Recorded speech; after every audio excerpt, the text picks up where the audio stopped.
military camp of mercenaries. Meet the main character of this story, Enro, and his comrade Rem, who has something in his boots. Turns out it was a bug. Enro is the commander of a mercenary squad, and Rem is one of the strongest warriors in his squad. But besides him, there are many different warriors on the team. These warriors are among the most violent and disobedient. But they all recognized Enro as the squad commander despite his meager abilities.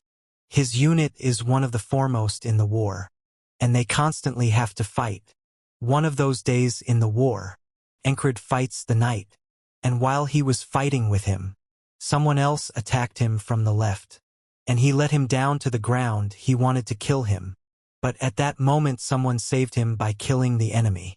She takes the sword in fear, and runs, defending himself from attacks. At this moment the arrow flies, which rushes past him and kills the knight standing next to him. Spreedy has another one coming, but he doesn't have time to come to his senses. How the enemy makes a lunge and kills him. His dream was to become a great knight, but he didn't know that he would die in such a miserable way. After death, a strange blue glow of fire appears. He looks at him, and he sees a blurry silhouette of a man. It's like he's in some strange dimension. But in the next frame, he wakes up in a substitute position. Rem also doesn't understand what's in his boots, and it turns out it was the same bug. Enro sees this and thinks it might just be déjà vu. On that day he was also fatally struck, after which he died. This has happened 4 times already. After these days he understands that perhaps the day repeats itself. He's going to war, meets that very warrior, and tries to defeat him, but everything repeats itself. The enemy makes a lunge, stabs him in the cheek with a sword. Afterwards he chokes on blood. This was the 17th time he died, and in dying he reflects that if he had swung his sword harder, if he had tried harder, perhaps he would have avoided death. And someone asks if he really thinks so. He will open his eyes, and the voice keeps telling him that he's going out of his way, and in the end just gives up. In despair before an insurmountable wall, Enro grits his teeth in rage. And then the day begins again. He wakes up. It's already the 18th day. Ram says the commander woke up quickly today, and he says that Rem has bugs in his boots. Ram checks it out, and he is surprised that Enro was right. He asks where he found out about this, but Enro explains that he only saw them crawl in there. He wonders how much longer he will have to live the same day and whether he will be able to stop it. Enro as a child. He says that his teacher was a former mercenary soldier who happened to be in the village. The teacher says that with Enro's current skills, he can definitely become a knight. And on that day he began to dream of becoming a knight, capable of handling 1,000 on his own. A hero who can turn the tide of battle. Invincible hero.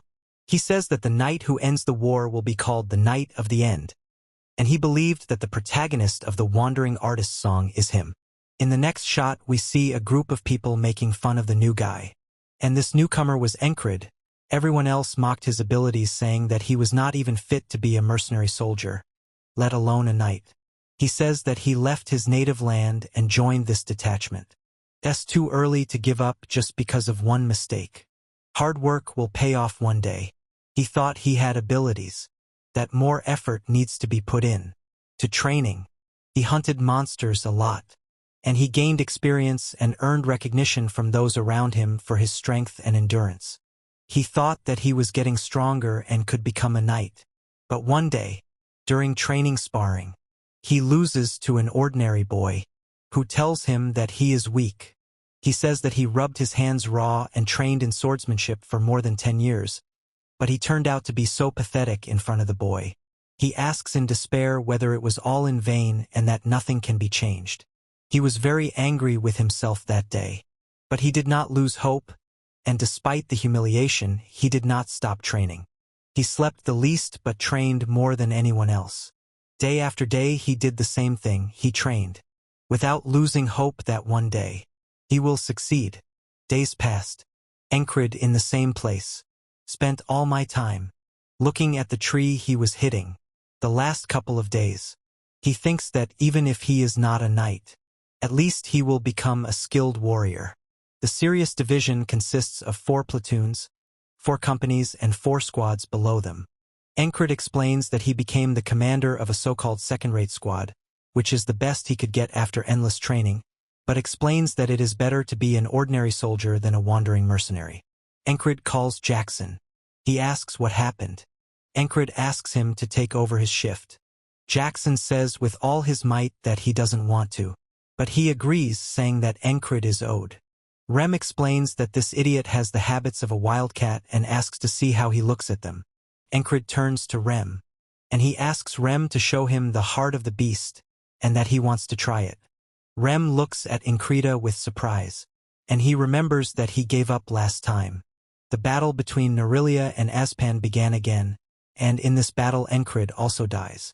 He came back to life and now lives that day over and over again. He says that even though Rem taught him the heart of the beast technique every time, he still can't get his eyes on the tip of the sword that will bring him death. But today, he should succeed. The war is already in full swing.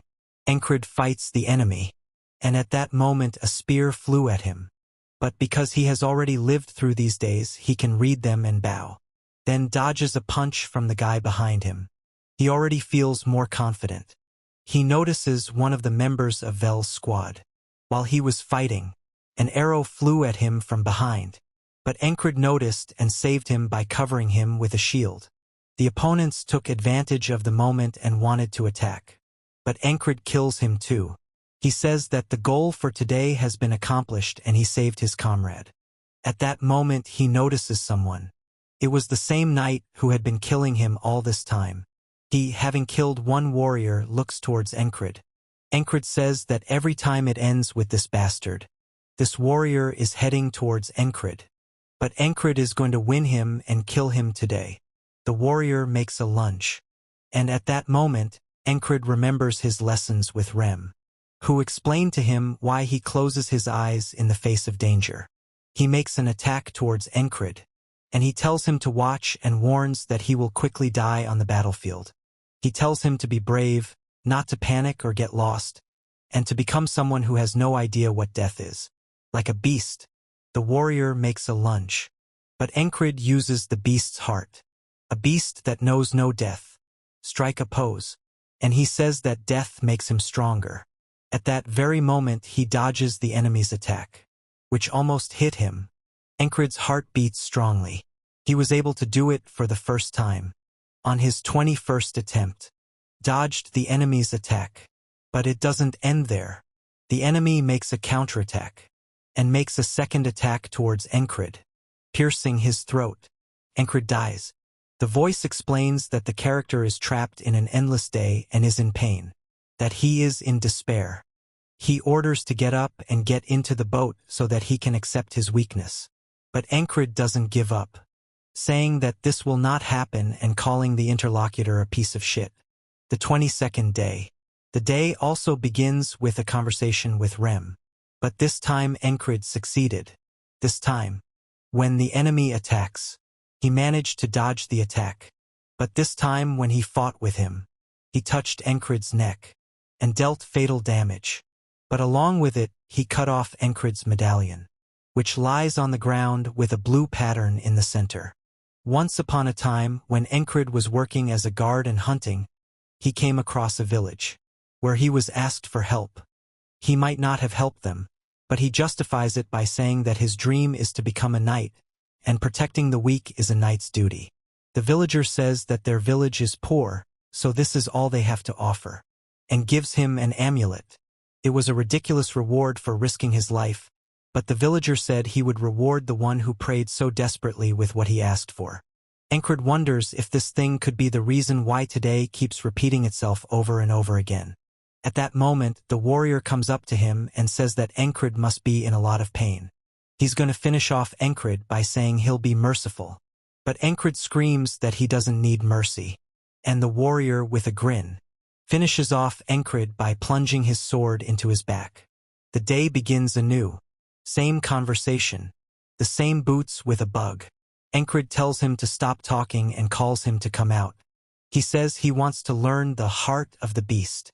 Rem looks surprised but agrees. He swings his sword, but Encrid sees his attacks and goes to the right, dodging the blow. Rem is surprised by this, and he asks what the guy is doing and how he became so brave that he is not afraid of an attack, and Encrid explains that he was training. Rem says there is no chance that his family's secret technique will be learned by anyone else. Encrid takes the sword, and he suggests doing another sparring session. Rem is still surprised by what happened, but he agrees, saying it sounds great. Encrid dodges Rem's axe attacks. He sees all his attacks, and at that moment, Ram shouts that the commander has been dodging for too long. Encrid reveals that the only sword technique he currently possesses explains that this is the mercenary Valen's sword technique, an abnormal technique created by the mercenary known as Valen. Some people speak badly of it and call it a small trick. Encrid retreats back and strikes a pose. Rem is surprised by Rem's action. That warrior made the same attack. Encrid repeats that warrior's attack against Rem, but Rem repels Encrid's attack by countering his attack. Encrid's sword falls to the ground, and Encrid is shocked that he couldn't make an attack, although he completely imitated the blow of that pervert. But he doesn't lose hope. Rem says the blow was decent, but there should be some blood from that blow, and shows how it should have been, explaining that his hand was supposed to bleed, as if Encrid's doubts were too strong. Rem says this attack can't be failed, and what he should do is stick to the thought, "I can't escape this," and say, "Now you are dead." This will convince him not to lose his grip on the sword. Maybe Ram can't explain it, but Encrid understood what Ram meant. The difference between his sword strike and with the blow of this bastard's sword. That Encrid has no confidence in his sword. He realized that he had to strike with the intent to kill. Sparring with Rem continues, but so far Encrid hasn't been able to make much of an attack. He remembers that warrior who killed him, and even if he doesn't learn to attack right away, he still won't give up and will move forward, even if only a quarter of a step. Day 111th. He's still losing to him. Day 123. He never stops trying. In sparring against Ram, this is the first time he's done an attack properly. Even Rem was shocked by this attack. He asks if Encrid has gone crazy seeing him smiling. It is clear that there are traces of blood on his sword. Day 128. He fights against that warrior and lunges towards him, but this warrior parries the attack with his armor and counterattacks. He hits Encrid and knocks him down. He's going to kill him, saying that he will be merciful to him. But he stops because Encrid said that tomorrow he will kill him. The knight grins, saying that there is no tomorrow for the dead and finishing him off. The next day begins. Encrid asks Rem to take over guard duty for him. Rem is surprised by this but agrees. He turns to the red-haired guy, and he asks to get him armor, a shield and a dagger, promising to pay for them later. He agrees, although he really didn't want to.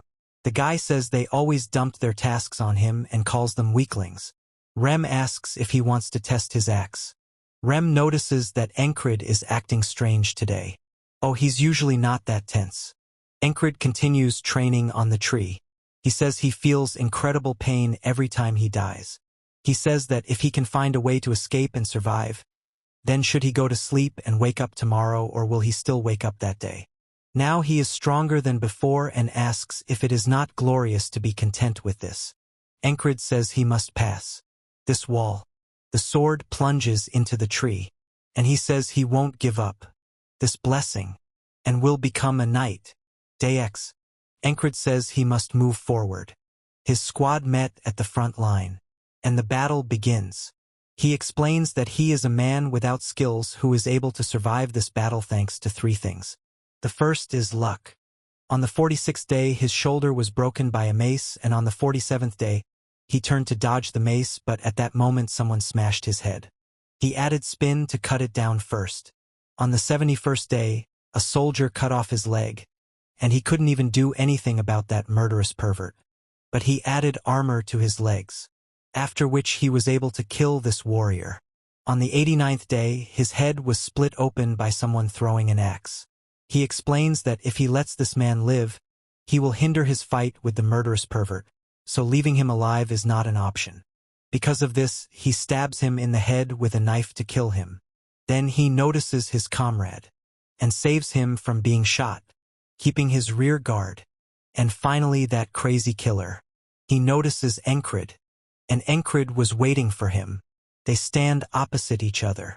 And at that moment the killer strikes first, with which he breaks Encrid's shield.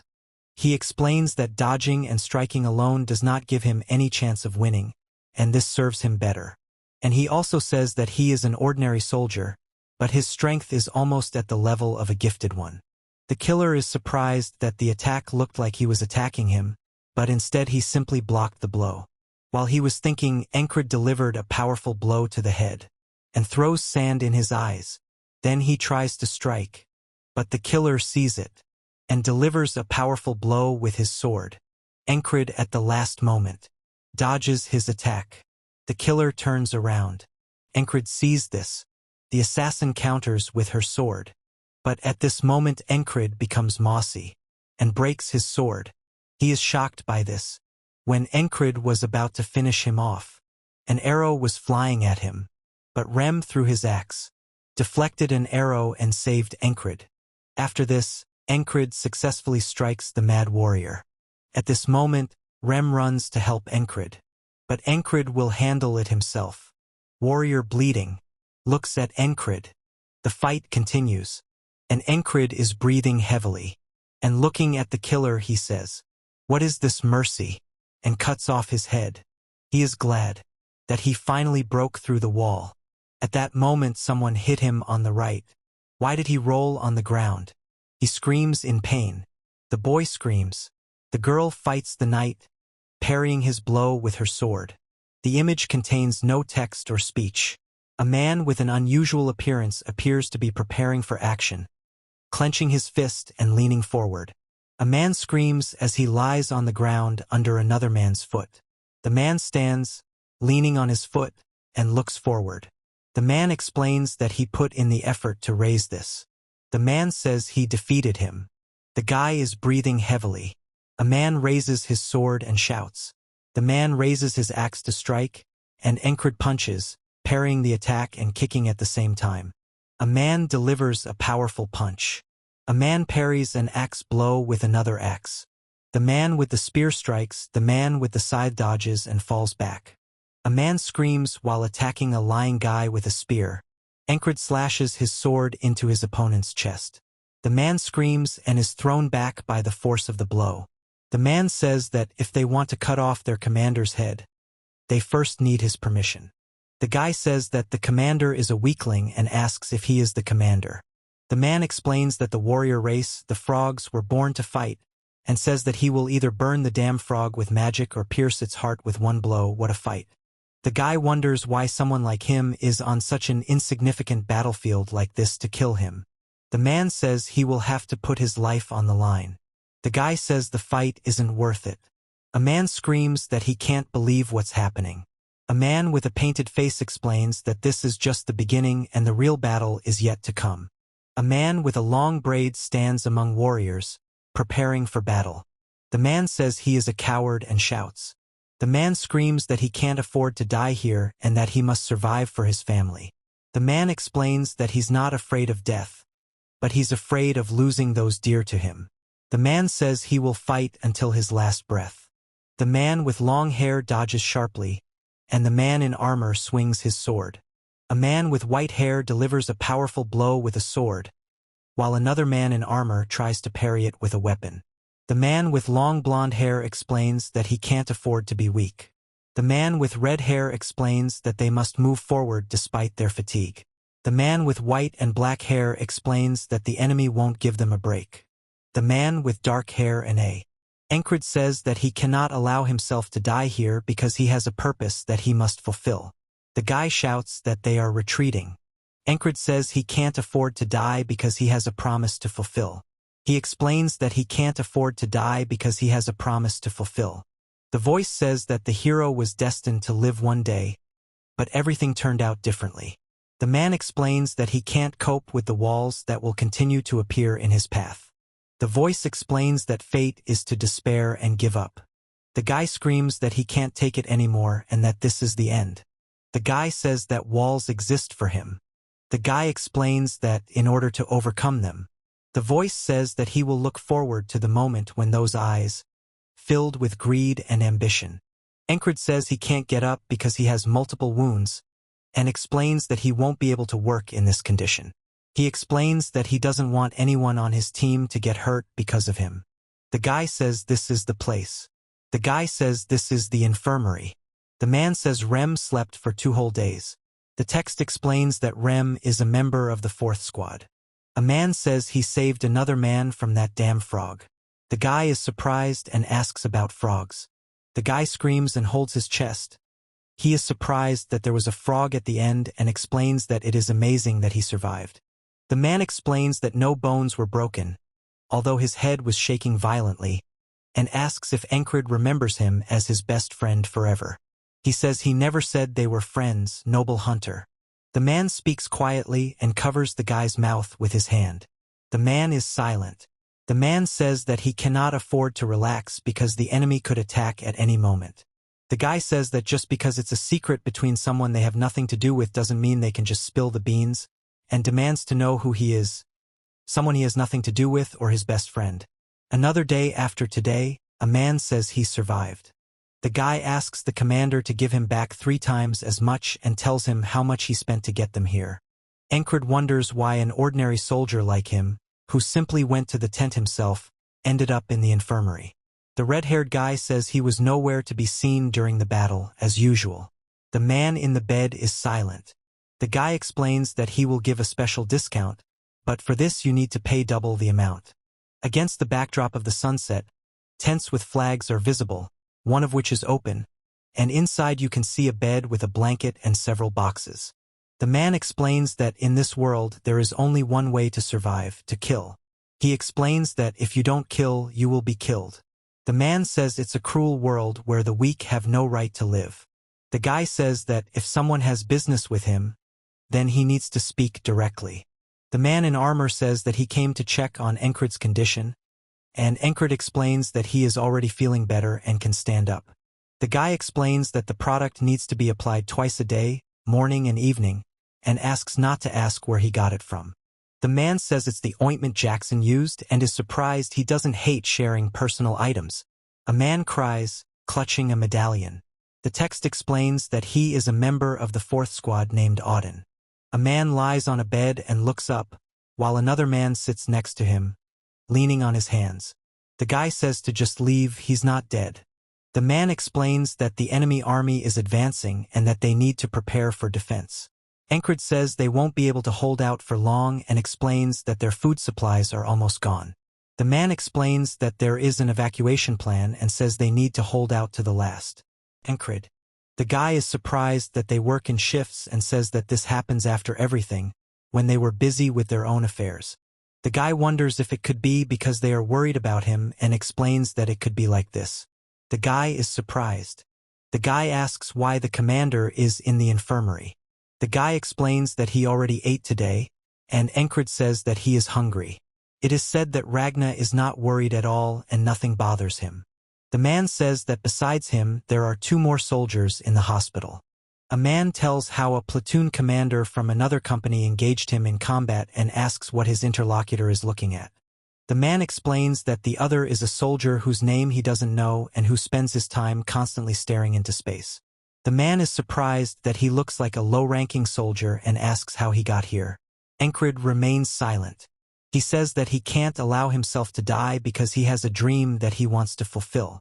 Encred explains that he can't afford to rest because he must protect the village. The man explains that he has suffered serious wounds, but he has no intention of giving up and wants to keep fighting. The woman explains that she is a knight and says that she has come to protect. The elf asks who is the commander of the 444th detachment. The guy is surprised and asks what happened. The man is surprised when he asks about the ferry. The woman asks what group he's with. The man explains that he's Vegans, the commander of the 3rd platoon in the 2nd company. A man asks if this is how the company teaches people to declare their race when meeting with superiors. A man asks for forgiveness. Encred says he is the senior in rank and explains that he is the new commander of the 4th Company. He says that she is the commander of the 4th Detachment of the 4th Company of the 4th Platoon. He says he's heard how well they work with difficult squad members and expects assistance. The man is surprised that she came here just to say this. The man says to stop. A guy asks his name, and the man asks him to repeat the question. The guy says it's Krang and confirms it, then starts stumbling. Encred thinks he is in bad shape in front of the company commander and is surprised that he is a nobleman. The man says he is not afraid. The man leaves the tent, the guy watches him go. Encred is silent. Against the backdrop of mountains and the rising sun, a large tent with 2 flags is visible. The guy says that it's worth starting to train and put strength into the body. The man asks the guy where he's going, and he explains that he's going to the training area. The man says that the other man is acting too tough, even though he is only a low-ranking soldier. The guy says he's not afraid of death and doesn't consider it anything scary. He explains that death is just a transition to another world, and he's prepared to face it calmly. The man explains that this is one of the most useful methods that he spent a lot of money to master when he was young. The blow comes at the last moment, and the question arises as to what would have happened if the last attack had failed. The man with the sword thinks that if this one attack fails, he will die. The guy says he doesn't know what the man is doing and explains that his hands were twitching all the time in the barracks, and now he's just hanging out here. The guy explains that he did it to train his grip strength and replays the battle. The man asks why they do this, and the guy explains that he trains so as not to screw up. The guy is surprised that if he doesn't screw up, he wants to become someone, saving his life. The man says that this is a dream that he has already satisfied with his low talent. The voice says it's a dream he's never stopped pursuing. The man grips the hilt of his sword. The guy says knight. The guy is surprised that he can't remember who he is. The guy says it's the first time he's seen this and asks if you've ever seen anyone who hasn't laughed at him. The man says he just forgot and suddenly remembered something. The man explains that after looking at them, he realized what he needed to do. The man stands with his sword in his hands, looking down.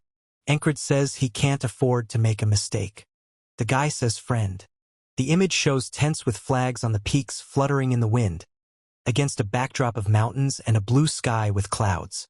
The guy with the lyre asks who the hero of the battle is, and the others shout that it is Cyprus. The guy wonders why there's still no breakfast here and asks if they plan to eat everything and feed them their shit. The man explains that after waking up in the infirmary and waiting for breakfast, a man says he took a short leisurely walk instead of going to the training area, and a seated man asks how his injuries are. Encred says the medicine works well and thanks. The man says that if they are grateful, they should hurry and return. The boy says goodnight to Encred. The guy says that she does too. The man orders to stop talking. Above the sleeping man is written that it is a day of doing nothing. The boy shouts Cyprus and then muses that the wandering minstrel has come again today and wonders why he has come again if he is wandering. The guy screams that he can't eat it all and feed them their shit, and the man explains that he's being damn loud and saying the same thing he did yesterday. Encred is surprised that he can't use magic. The man is surprised that he is not being told something important. The guy turns to the commander and asks how his wounds are. The guy says the medicine works well and thanks him. The man says that if they are grateful, they should hurry and return. Encred screams. The voice warns that another wall will stop you, so try to survive. Encred is surprised that someone died and didn't notice.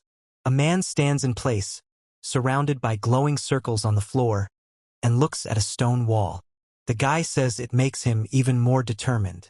The guy is surprised who killed him and how, and says that the enemies need to go through all the fortifications to get here, which is only possible for knights. The guy thinks that this is unlikely, so the hidden killers are most likely among them. A man talks about someone who has high skills in killing. The guy is screaming. The woman explains that the reason she came that day was to find out the location. The voice explains that he needs to see her to confirm this, and that there's only one entrance to the infirmary. He says he can end this by simply shouting and waking up the other soldiers the moment he sees her. Encred says he just needs to wait for the killer. The guy says he can't die. The man is surprised that he didn't even see the killer enter and screams, clutching his neck. A man falls out of bed. He says he can't move or speak. Encred explains that it is a powerful paralyzing poison and is surprised that he died without even knowing why. The rest are platoon commander vengeance. The guy is surprised when he says the name Krang. The guy screams that it's that bastard. A man screams that he is a murderer. A boy screams as a sword pierces his chest. The guy is screaming. Encred screams. The cutting sound is produced when the knife blade moves quickly downwards. The man says there is another killer here. The image shows a close-up of the character's ear. The man says it really was her. A man in a hood shouts at the company commander. A man reflects on the fact that the same morning is repeating itself for the third time in a row. Encred explains that he cannot afford to lose. The man calls the company commander and explains that even if he manages to stop the killers, he will have to immediately face the commander. The man sits on the edge of the bed and says it's a feeling of helplessness. The man explains that he has the same fucking feeling he had a few days ago. The guy screams and suddenly grabs the fabric. A man shouts that another man has gone crazy. The man thinks he was mistaken in assuming the assassins had already infiltrated the base and decides to check outside. Another man says that catching cockroaches with a sword is part of the first man's training. The guy says that this image suits him quite well, but he still remains a loser soldier. The man shouts that it's sarcasm and calls his interlocutor a son of a bitch. Encred explains that he doesn't understand. He is surprised that this is also sarcasm, and shouts that he does not want to see someone else's face and demands to leave. The guy with black hair says they are arguing again. The guy rustles and asks if he should have come later. The man says everything is fine and offers to come in. The guy on the bed explains that he is being annoyed. The man is surprised that Encred is acting strangely and asks who he is. He says he can't understand why his eyes have changed color. The man with dark hair explains that this is a place to rest and recuperate, while the man with short blonde hair explains that food and drink can be obtained here. The man with long dark hair explains that after resting, one can continue on, while the man with red hair says that it is important not to. Encred explains that it was thanks to him that he was drawn into the murder, so the guy asks who he is. The guy is silent. Encred is surprised that he somehow expressed himself incorrectly and explains that perhaps his communication skills are no different from Rem's. The boy says he's wondering who he is, and the man explains that the answer to that question is. The man on the bed says he can't answer. Encred remains silent. The guy asks why. The man explains that it's a long story. Encred is silent. The man says that since he says so, then why? He explains that he doesn't understand. The man says that if the other was going to accept that answer, then there was no point in asking. The man says that Krang or Crab is definitely from another country and points to his manners, and then demands an honest confession as to which country he is spying for. The guy is surprised that he can't remember who he is. A man screams. The guy says that he has never betrayed and will never betray the kingdom. You can see it in his eyes and in his movements. The man says he has an aura similar to a knight's. The guy is surprised that someone speaks like that to someone of higher rank. The man explains that it's normal. Encred explains that Krang is not a knight. The man says good night. The man on the right bed is coughing. The man on the left bed says he is too. The boy is surprised that Krang scared him so much and notices that he is unusually quiet. The guy is screaming. If the killers had broken in here, we would all have died. The man in the bed is surprised. Encred sits on the edge of the bed, leaning on his sword. A man asks what another man does instead of sleeping. The guy says that soon killers will break into their tent and if he wants to survive, he must cooperate. The man is silent. The guy says the other one must be completely crazy. The man says he is not sleeping. The man explains that he expected exactly this reaction and is surprised how he noticed it. Encred is surprised and screams, then gets hit in the neck and blood starts to spurt out. The guy says simply. The guy shouts that yes. A man is kicked hard in the face, causing blood to spurt from his mouth. A man stabs a guy in the chest with a sword. The guy is screaming. The man says this is the fourth time there is no evidence that the killers will come, and he will not receive help from Vengeance and Krang. The man says the person he's talking to has gone crazy and orders him to get lost before he shuts him up forever. The guy says that then it might be possible to predict when they will attack and before anything happens, scream. The guy is surprised that now. The guy says he's not sure or not. The guy screams that he needs to be killed now. A boy screams as he is pierced in the neck by a gun. The man shouts that they are too fast. The man says he can't get help from others and explains that he must catch them off guard before they do anything. The image shows a rapid downward movement, with emphasis on the rapid fall or throw of an object or body part. A boy screams as he's shot in the neck. He wonders how to fight an enemy he can't see. The man says that while he is unable to even see them, they see everything. The boy screams as he is hit by a poison dart and explains that he can't avoid them for now. The hero says that he will die without the ability to do anything. They ask who the hero of the battle is and answer that it is Cypriot. The man says that this is his 20th morning and he can't do anything at all. The guy is surprised that this happened 20 times in a row. Encred says he can't afford to relax because if he loses control, everything will collapse. He says that he died only 20 times. The guy says that first he needs to figure out a way to dodge the poison darts, and then he'll figure out how to deal with the rest. The man explains that there is a faster way to avoid attacks than their eyes can detect. The man sits on a box and reads a book. A man asks why Jackson is called a perverted wildcat and is immediately surprised. The man says Encred always calls him that because he's a fucking dirty pervert. The man says he never fights the enemy directly and prefers to stab them in the back and run away. The guy says Commander. The man asks if Encred's wounds are okay. Encred thinks he can easily defeat the assassins. He explains that he cannot take it with him because he does not have enough authority, and even if he could. The man explains that he must climb this wall himself. Encred then says Jackson. The guy asks what he should do to prevent this. The man is silent. The guy says he doesn't even know because no one has ever survived his ambush. Encred is surprised. The guy asks what he should do to prevent this. The man says he doesn't even know because no one has ever survived. A guy screams. A man stands next to him and looks at him. A man explains that you need eyes in the back of your head. Encred says questioningly. The guy is surprised, asking what the hell is going on about the hit to the back of the head. The guy says that he needs to come on time and asks if he sees that cart, and the man asks again about the cart. Encred says it's behind the tents. The guy is surprised how he noticed something so far away and explains that he actually has eyes in the back of his head. Encred says she's about to fall apart. A man is surprised by a loud bang. Encred says he can't believe this happened. The guy says that Jackson looks like a prophet and that he spent too much time with this savage, and Jackson asks him to stop making fun of him and asks how he knew. The voice explains by sound. The man said he heard the cart's axle creaking. The man says that when you hear what's going on around you, you can predict what will happen next. Encred is surprised that he heard such a quiet sound and explains that he doesn't think he even heard the cart pull up. He explains that, essentially, sight isn't necessary to understand what's going on around you. The man explains that as an exercise, you can try listening to the world around you and concentrating by isolating sounds. The man says he explained well, and before it seemed he was too lazy to even answer properly. Another man explains that he's too lazy. The man explains that it is better this way than for the girl to follow him around.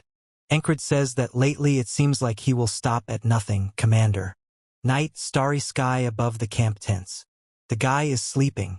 A man throws a sharp object that spins through the air. The text states that this occurs in the form of a faceless death. The guy screams that he can't afford to die. The man explains that these are the usual steps of patrolmen and talks about the crackling of torches. A man in a raincoat jumps from the roof of a tent, surrounded by falling leaves. The guy says he's asking where the other person is. A man in a dark cloak lands on the ground, leaves swirling around him. Encred says he can't find the creature. Against the backdrop of a night sky with clouds and stars, a few leaves fall, hitting the ground next to the tents. The guy is screaming. The guy screams, clutching his neck, from which blood is gushing. The man asks who the hero of the battle is and immediately names Cypriot. Encrid is surprised. The man explains that when it will be possible to distinguish barely noticeable, distant sounds. Encrid explains that the interlocutor will have a second set of eyes, which will be considered ears. He screams. The man is surprised. The man explains that there are thousands of sound waves in the chaos. The man says that one needs to be singled out. A man says he slit the bastard's throat. Another man explains that it's so beautiful there, asking if the man has ever been to that town. A third man says it's a lie. Encrid wonders what sounds are mixed into the web of waves and explains that he needs to hear, isolate, and categorize each of them. The flags still sound like one big flag. They ask how many there are, 7 or 10. A march is taking place. The command right-left is given. It is noted that 3 are closer and 2 are further away. A man talks about feeling waves and familiar sounds. The bird flies with its wings outstretched, and the man holds a spear. The text states that they are strangers. Encrid says he can't afford to relax because he has to be prepared for any eventuality. A man asks what kind of training this is. The guy says that since he's Encrid, Enki comes up and asks if he doesn't. Encrid explains that he doesn't, but if that's what he wants. He explains that he cannot afford to relax because he must always be on guard. The man says that you won't spend it. Encrid says he can't afford to relax. The image shows a long, sharp object pointing downward, with a bright, glowing line in the center against a dark background. Small, glowing particles are visible around the object, creating the effect of movement or falling. A boy screams as an arrow hits his neck, causing him to make a sound. A boy screams as a sharp object is stabbed into his neck. A man in a cloak screams, and a boy cries out from a sword blow to the stomach. The guy says this is the 33rd morning and another failure. A sign appears about the 34th morning. A man in a cloak jumps or falls down. The man explains that he heard nothing again. A man with blood stains on his clothes and body lies on the bed. A sword stuck in the wall nearby. The text states that a failure has occurred. A man sits on the ground tying his shoelace as other men walk past tents with flags. The man explains that he just needs it again and again. A man with a bag over his shoulder explains that he came here to find Encrid. The man in black asks if he knows where Encrid is. The man with the bag explains that Encrid went into the forest and never returned. The guy says he was sneaking up on his interlocutor and wonders how he knew he was coming. A man with blonde hair says that another man has been sitting with his eyes closed for a long time and asks if he is practicing mindfulness. Encrid is surprised that he can't understand what's going on. The man suddenly raises his hand with a knife, preparing to strike. The guy screams and suddenly falls to the floor. The guy is screaming. A man screams as he gets punched by a masked man. A hooded man screams and a guy with a knife in a fighting stance reacts to it. A hooded man screams that he can't die. The man screams that he's a fucking rat and kicks Encrid. The guy says he can handle it. The guy is surprised and thinks about the others. A man is lying on a bed. The man says that Virginia is already. The man shouts that there will be more. A man screams and breaks a cup. He explains that one must not let down one's guard. The man is surprised that this guy is an experienced killer. A hooded man with a knife in his hand quickly strikes. A man screams and makes a thumping sound. The guy screams that he won't let anyone harm Encrid. Encrid screams. The man explains that he is a company commander. The guy thinks that if he doesn't strike first, the woman screams that she will die. The man shouts that the other man had security. The man suddenly strikes with a hammer. Encrid looks at what is happening in surprise. A man with a knife in his hand suddenly jumps down, pointing the weapon forward. A woman in a cloak also jumps, raising her knee and preparing to attack. A man delivers a powerful kick, deflecting flying arrows. A young man holds his weapon in fear, preparing to attack. The guy thinks he thought she was the killer's accomplice, and now he's surprised she came to cover for them. The guy screams and quickly rushes with a dagger at the man in the cloak, who is holding 2 daggers in his hands. A man screams. A man strikes a hooded man with a sword, who deflects the attack with a shield. The man screams, "What the hell?" A man with a knife in his hands suddenly attacks, and in response, another man in a hood quickly rushes at him. The guy is screaming. The man with the dagger says he's stabbed. The man with long blonde hair explains that it most likely came for his soul, and Encred says that he understood it. The guy wonders how this is possible. The woman says no one would hire an assassin to kill a worthless officer like her or Virgin. Encred explains that this is precisely how it is. The woman says that they are collective and orders to stop. The man reflects that she had helped before, and therefore no one should know about what happened. The man says she's not going to leave any witnesses and clutches the sword in his hand. Encred is surprised. The man with the knife in his hand remains silent. The man with blonde hair says he has one request. A man says he wishes there were no deaths today. The man is silent. The woman is silent, then says, "As you wish." The guy asks if the platoon commander is alive, and the girl explains that they have an antidote so he will be fine. Encred explains that she must be knowledgeable about poisons. The man explains that the mess needs to be cleaned up because if people find out that a killer has been here, there will be problems. The guy asks if the main thing is leaving no traces. The man explains that it is. A guy with a sword in his hand says there is a simple solution. A massive fire breaks out and engulfs the building. A man shouts that there is a fire and explains that the hospital is burning, while people run with buckets towards the fire. A man shouts that there are 2 survivors here. The guy explains that now all traces of the assassin are covered up. The man says they'll deal with the consequences. Several people are dousing the fire with buckets of water. The man explains that if the squad leader had not intervened, the other man would have died.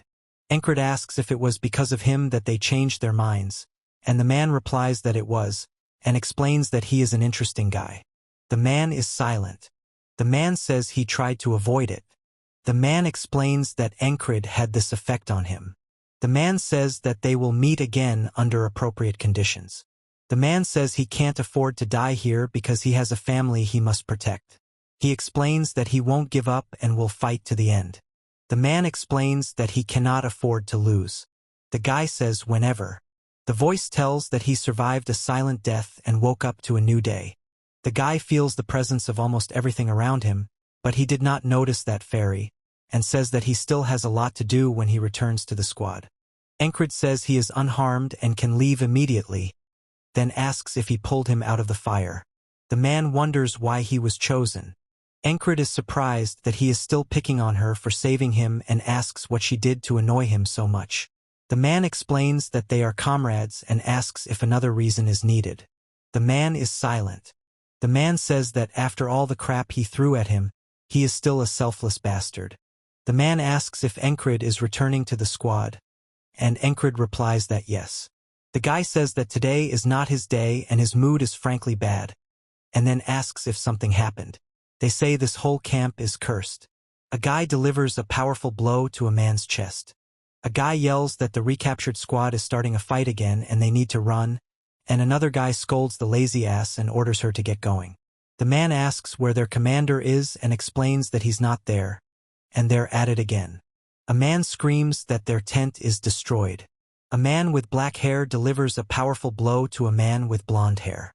A man punches a guy hard. The man says he's going to paint the skull with an axe and warns that the enemy has a weapon, so you need to hide quickly. The man shouts that he will chop the savage into pieces and demands to know where the rest of the psychos are, ordering them to stop because there is no one else here. The man explains that he doesn't know what's going on with the damned camp. Encred explains that these scumbags could very well be considered his personal curse. A guy tells everyone to get back to their places. Another guy is surprised that the commander has been here for so long. A third guy explains that the commander isn't dead yet, although he thought he had long since passed away. The commander explains that he won't die, but 2 people could make him lose his mind. A guy is lying in bed with his eyes closed. The guy screams. The man stands with his fists clenched and looks at the guy lying on the bed. The guy speaks more quietly and asks if he woke up his interlocutor. The guy says he hadn't slept anyway and was getting ready for training. The guy says he hears well for a beginner, and the girl explains that it's because she practices. The man tells him to keep training and explains that it will be useful for the squad leader. The boy says he can't afford to relax because weakness will lead to death. He explains that if he doesn't become stronger, he won't be able to protect those he cares about. Now is the time to train like never before. A man hangs from a tree branch. A man says good morning to his brother and squad leader. Encrid is silent. The man says it's a morning workout and notes the diligence. The man says that the other person made a good decision. Encrid explains that a trained body is like a shield in itself. A man with long hair explains that one must be able to withstand Frock's blows. The man explains that his interlocutor is still fragile, so he needs more training. The boy is surprised, asking if he is too big. The man explains that this is a muscle-strengthening exercise that he taught Encrid earlier. A man screams and kicks another man, who falls back, covering his face with his hand. A man says another man sleeps all the time while on duty and calls him a lazy bastard. The man is surprised. The guy raises the sword. A man shouts that another man should boil and eat his shoes. A man shouts and swings a club. A man with short blonde hair asks if they're fighting again. A man with black hair and a towel around his neck stands nearby. A man with dark hair pulled back in a ponytail raises a baton. The man tells him to calm down. Encrid explains that brute force doesn't solve anything. The guy with the beard says that this stupid idiot wants to starve them to death, and the blonde guy explains something with his arms crossed. The guy asks Ragna to cook food since she is on duty, and Ragna explains that the squad leader insists. The man says the guy is being reluctant but will do it eventually. The man says to get rid of it because it stinks. The man with the towel says it doesn't smell. Encrid explains that maybe they should stop arguing over trivial matters and asks if he's bored. The man says his hands are itching to be on the battlefield. The guy says there's no need to grab a random guy and offers to go out, and then explains that they're going to have a fight. The sky is covered with dark clouds, through which light breaks through. Tents are visible below against a backdrop of mountains and forest. The guy screams and strikes with a sword. The man screams and rushes forward with a spear in his hand. A man with a sword deflects another man's attack by striking back. Keep calm with the heart of a beast. The man delivers a powerful sword strike, and Encrid blocks it. The text box says to listen and block with keen hearing. The sound of a sword strike is heard, accompanied by beads of sweat. The text tells of a hero dying hundreds of times. A man screams. A man strikes with an axe, and a boy parries it with a sword. The guy is screaming. A guy screams as another guy suddenly grabs him by the clothes and throws him to the ground. The guy says he can't afford to die here. The man says he's bored again and explains he's tired of the stabbings, asking what else his interlocutor has. The guy says that now he knows. The man says he is not the same as before. The guy says that now, even if he has to repeat this hundreds or thousands of times, he will be able to move forward, and warns that next time he will crush the interlocutor. The man remains silent and then explains that these are such pathetic skills. The man wonders why he never gets tired of looking into those eyes. The man says that you first need to reach out to him once and then talk. The man with the axe is surprised. A man looks at the rain outside the window and says that the rain starts and stops as it pleases. The man says mushrooms will grow on his feet. The girl remains silent. A guy is screaming that he is tired, and another man is praying with his hands clasped. The guy is shouting that the rain is already ruining everything and it's serious. The guy says he'll start believing it's a curse again. The guy with red hair says he hasn't heard the rumors about the squad leader, and Encrid asks what curse. He muses that Commander Vengers mentioned something before his return, and Commander Vengers explains that there is a curse going around the camp. The guy explains that they suffered and says that all this is called a curse. The man explains that it doesn't really exist, of course, but the weather is so unpredictable. The man says that the higher-ups will not be happy about these baseless rumors and explains that they will quickly stop them. Encrid asks why the guy is standing at the door, and the guy explains that he just dried himself off.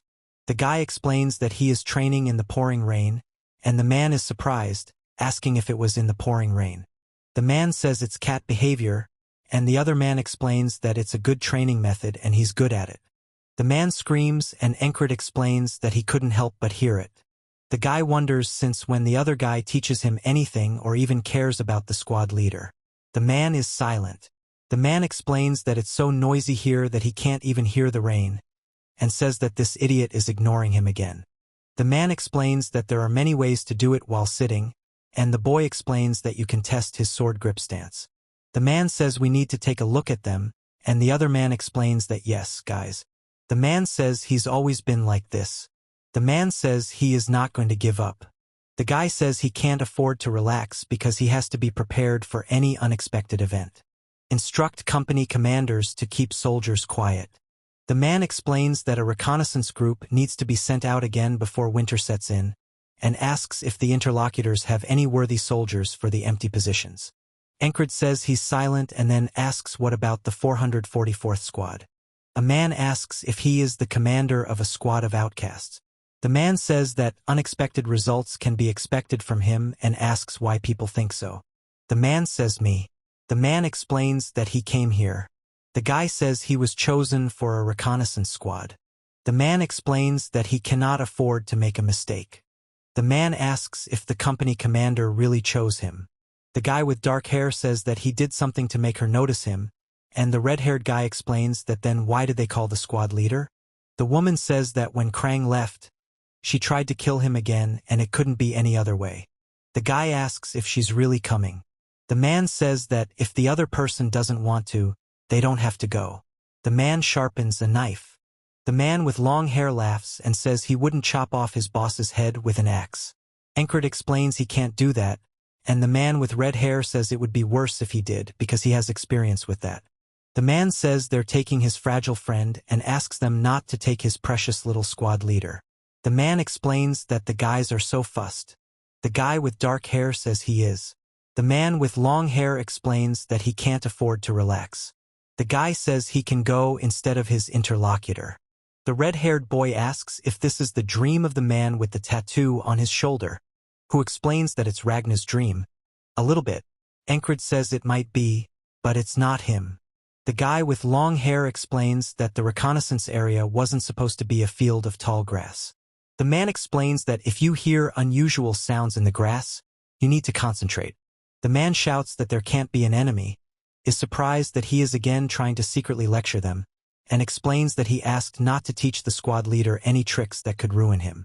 Encred says that if he leaves, there will be no one to stop the fight, and explains that he is not sure if it is right to leave these guys. He considers himself the most suitable person for this job. The man says that after joining the service, his mediocre skills led to him being frequently called here and there without a specific position. The man screams that he is a bastard and swings an axe. A guy with a determined expression on his face quickly stabs with a curved knife. A man with a knife lunges at Encred, and Encred deflects the attack with an axe, striking the attacker. He says not to be nervous. The man says the squad leader is either brave or stupid. The man explains that one should be grateful to him, because if it weren't for him, someone else would have a hole in their heart. Encred explains that despite their appearance, they possess outstanding skill and therefore cannot be ignored, and reiterates that they cannot be ignored. Compared to them, he doesn't even come close to their level. It is said that there is no need to think about it. No one knows the skills better than me, so I need to keep improving. The man explains that the reconnaissance unit is exploring the front line and is ideal for enemy detection training. The second man remains silent. Encred says questioningly. Andrew Gardner says he is now the commander and if they want to protest, they should show it with skills. The guy on the right asks if he knows how to use a sword, and the guy with red hair explains it. The guy with black hair listens silently, and the guy behind him laughs. The man explains that if he had actually received a challenge, he would have had to fiddle with the enemy to prevent him from getting hurt, and calls him an incompetent bastard whose position is only maintained thanks to the squad members. A man says to listen and when meeting an enemy, smash his head, and the other men respond that they agree with the leader. Encred is surprised that the squad captain seems to be a complete newbie and doesn't understand what reconnaissance is, and explains that he doubts whether the squad will even function properly. A voice tells the leader that there are traces there. The guy explains that for sure. The guy says he's not going to give up and that he has a plan to win. The man says that there are at least 20 of them on the trail and asks if the interlocutor thinks that they will be able to catch them with that number, and then asks what is going through his head. A man with long hair explains that these are gazelle tracks. A man with black hair listens. The man with long hair begins to speak. Encrid listens. The man says the squad captain seems to have overdone it a bit. Encrid explains that he's a former hunter from a mountain village and dislikes the squad's current captain. He explains that the captain started talking to him, and they quickly became friends. He explains that animals in such pastures have their own paths and says he'll tell you more about this tomorrow. The text reports that the hunting knowledge Enri shared proved quite useful. The man explains that these were definitely antelope tracks. The text blocks explain that they ended up spending the entire day chasing non-existent antelope, so the reconnaissance ended in vain. The guy says that he must achieve at least some results, but Encrid remains silent. The image shows the steps of a person walking on the ground and grass. The man explains that the Green Pearl reconnaissance team is to check the designated point, which is also known as the tall grass field. The guy is screaming that The man says they'll go beyond the meadow to find Aspen's enemy reconnaissance party and take some of them prisoner to contribute. The man confirms this by shouting that he's the leader. A man with long hair asks if they are serious about going there and explains that the original mission was to confirm the reconnaissance zone. The man explains that this is a squad. A group of armored men carefully make their way through the tall grass. The man says the situation is a bit unexpected and explains that the enemy is more serious than he thought. Encrid says there isn't much animal droppings here and asks if that's a problem. The man explains that there are no animals in these pastures, and this one is like a huge supply of food. A thud echoes as the paw lands on the ground. Encrid looks forward in surprise. The panther-like creature growls as it moves towards the man, who turns back. The guy screams that he can't believe it. A man yells at everyone to get down. The guy with black hair is screaming, and the red-haired man is holding his head. The guy with red hair says he didn't expect this outcome, and the guy in armor explains it was a trap. The man with short blonde hair remains silent. Suddenly, an arrow hits the man with red hair in the head, and he screams. The guy shouts what's going on there. The man shouts that the enemies. A man screams to run, and a group of armed men begins to run quickly through the tall grass. A boy screams. A man with a sword attacks. A man with a bow looks ahead tensely. The archer screams as two men with swords rush towards Encrid. There is a wounded man lying in a clearing, with several people standing around him. The guy screams and turns his head sharply. The boy screams and falls, pierced by an arrow. A guy screams while defending himself from multiple flying spears. Numerous arrows pierce the man's body. Blood gushes from the wounds. The guy screams that he can't die because he has a dream. The man says he's completely crazy and wants to die right here. Encrid says he can somehow survive on his own. Someone shouts that there is an ambush and orders people to run. The man says he tried to escape the same way as before, but the enemy blocked the front. A man with a spear stabs another man in the stomach, who then stabs him in the chest. The hand grips the hilt of the sword and abruptly pulls it out of its sheath.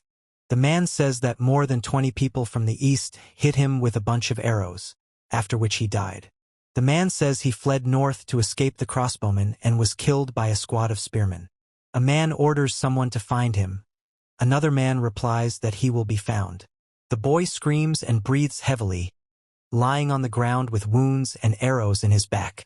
The text says that the enemy never stopped pursuing him, even when he managed to escape. The man explains that he wears a dark, monochromatic outfit. The man says it's good for blending in with the grass and shouts.